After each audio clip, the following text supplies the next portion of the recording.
晒的窗外有光明媚的不长口，而你揣着在叫我安静的像一幅画，而你的笑声总是带着渐泪声，你的眼睛躲进了我的笑的笑。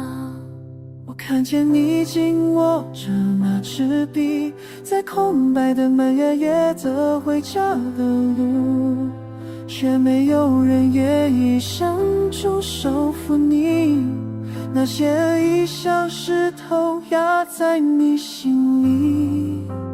他的书包没回家，还留在那把椅子下，笔记本里最后一行写着不要怕，可是我们没能阻止那一场风潮，把他的笑飘散到天涯。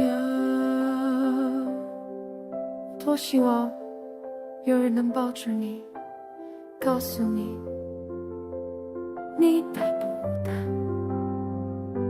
那天的桥中空的只剩下风声，没有你的影子，线里还在摇晃着。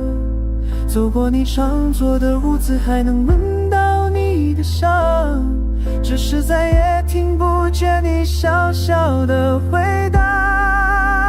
他的书包没回家，还留在那把椅子下，本记本里最后一行写着不要怕，可是我们没能阻止那一场风沙，把他的笑容贴散到天涯。如果再见他，我一定会亲自地方，走到安全的地方。会有人说世界会伤的一切，可是这道伤只会更深的虐。为你的沉默像是一封信，我们只读不出里面有多少绝望和疲惫。他的书包为美家，还留在那把椅子下，我们的心永远停在那个呵呵的我天堂。有泪有痛说的笑话，请你记得那里没有得意的悬崖。